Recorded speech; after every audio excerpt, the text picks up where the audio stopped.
नमो नमः मित्राणि। मित्रों, झारखंड पीजीटी 2023 संस्कृत विषय का पाठ्यक्रम मैं लेकर के आई हूँ। तो आइए देखते हैं कि संस्कृत विषय का पाठ्यक्रम क्या है झारखंड पीजीटी के लिए। मित्रों, मैं आपसे एक बात कहना चाहती हूँ कि जो संस्कृत पीजीटी का पाठ्यक्रम है झारखंड राज्य के लिए, तो मुझे लगता है कि बहुत ही सटीक और बहुत ही सुंदर पाठ्यक्रम यहाँ पे निर्धारित किया गया है। और जैसा कि पहले भी देखा जा चुका है कि पाठ्यक्रम के अतिरिक्त यहाँ से कुछ पूछा भी नहीं जाता। तो देर किस बात की, आइए पाठ्यक्रम को देखते हैं और शुरू करते हैं तैयारी। पहला है कठोपनिषद। और कठोपनिषद का जो पाठ्यक्रम है वो प्रथम अध्याय के तृतीय बल्ली से और श्लोक संख्या 10 से लेके 15 तक, मतलब उसमें मंत्र दिए गए हैं तो 10 से 15 तक के बीच में मित्रों केवल 5 मंत्र ही आते हैं। फिर दूसरा है भगवत गीता। भगवत गीता में अध्याय 2 और श्लोकों की संख्या 13 से लेकर के 25 तक। तो 13 से 25 तक कितने श्लोक आ रहे हैं? बहुत कम श्लोक हैं, तो देर मत कीजिए और जुट जाइए इसको पढ़ने के लिए। तीसरा जो साहित्य है वो है बुद्ध चरितम। बुद्ध चरितम अश्वघोष की रचना है और इसके तृतीय सर्ग के श्लोक संख्या 1 से लेके 10 तक के ही श्लोक इसमें आएंगे। वैसे तो बुद्ध चरितम काफ़ी बड़ा है, लेकिन केवल इसका तृतीय सर्ग लिया गया है और तृतीय सर्ग में भी श्लोक संख्या 1 से 10 तक।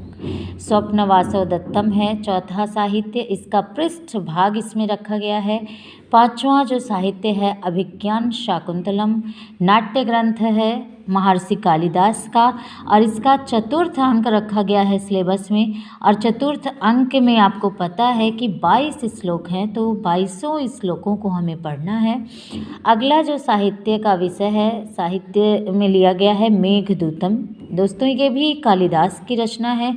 इसमें पूर्व मेघ में शुरू के 1 से लेके 10 तक के श्लोकों को ही रखा गया है। अगला साहित्य है किरातार्जुनीयम।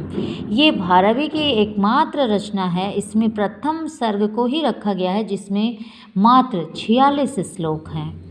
और अगला साहित्य है उत्तर रामचरितम। ये भी नाट्य ग्रंथ है, भवभूति की रचना है। इसका तृतीय अंक रखा गया है जिसमें कुल 48 श्लोक हैं और सबको हमें पढ़ना है। अगला साहित्य है नीति शतकम। ये मुक्तक काव्य है भर्तृहरि जी का। इसमें मूर्ख पद्धति 10 पद्धतियों में इन्होंने बांटा हुआ है। तो पहली पद्धति है मूर्ख पद्धति, जिसमें 1 से लेके 10 श्लोकों को रखा गया है। अगला जो है कादम्बरी। कादम्बरी कथा है और बाणभट्ट की कथा है, काफ़ी बड़ी है, लेकिन इसके सुखनासोपदेश को रखा गया है। लेकिन सुखनासोपदेश को पूरा पढ़ना है, जो कि बहुत बड़ा नहीं है। अगला है कौटिल्य अर्थशास्त्र। इसमें भी दोस्तों प्रथम अधिकरण को ही रखा गया है। मैं यहाँ लिखना भूल गई, प्रथम अधिकरण को ही यहाँ पे रखा गया है। तो ये रहे हमारे जो साहित्य के विषय हैं जिन्हें हमें जिनके श्लोकों को पढ़ना है। और अगला आइए देखते हैं संस्कृत भाषा का उद्भव एवं विकास। तो मित्रों, संस्कृत भाषा तो आप किसी भी परीक्षा को दे रहे हैं तो इसमें ये तो नॉर्मल विषय है, इसको पढ़ना ही है और इसके सामान्य अध्ययन को करना है। अगला है संस्कृत साहित्य के इतिहास का साधारण ज्ञान। और अगला है भारतीय साहित्य, संस्कृति और दर्शन। तो मित्रों, किसी भी संस्कृत की परीक्षा को हम दे रहे हैं तो उतना तो हमें जानना जरूरी ही है। और आइए देखते हैं निम्नलिखित ग्रंथों का सामान्य अध्ययन करना है। जो भी प्रश्न पूछे जाएंगे इन ग्रंथों से भी पूछे जाएंगे। तो पहला है कठोपनिषद, दूसरा भगवत गीता, तीसरा बुद्ध चरितम, फिर स्वप्न वासव दत्तम, पांचवा अभिज्ञान शाकुंतलम, छठा है मेघदूतम, सातवां किरातार्जुनीयम, आठवां उत्तर रामचरितम, नौवां है नीति शतकम, 10वां कादम्बरी, 11 कौटिल्य अर्थशास्त्र, 12 है मृच्छकटिकम, 13वां है शिशुपाल वधम, 14वां जो साहित्य है मुद्रा राक्षस, 15वां नैषधीय चरितम, 16वां है राजतरंगिणी, 17वां है हर्ष चरितम, 18 नंबर पे है दश कुमार चरितम और 19 पे है प्रबोध चंद्रोदय। तो मित्रों इन सभी साहित्य के जो है सामान्य अध्ययन को हमें करना है, क्योंकि इससे भी प्रश्न पूछे जाएंगे। तो इसके भूमिका को भी हम देखेंगे और क्रम वाइज हम एक एक ग्रंथों के भूमिका को और इसमें जितने भी श्लोक दिए गए हैं उन श्लोकों को भी मैं अध्ययन करवाऊंगी।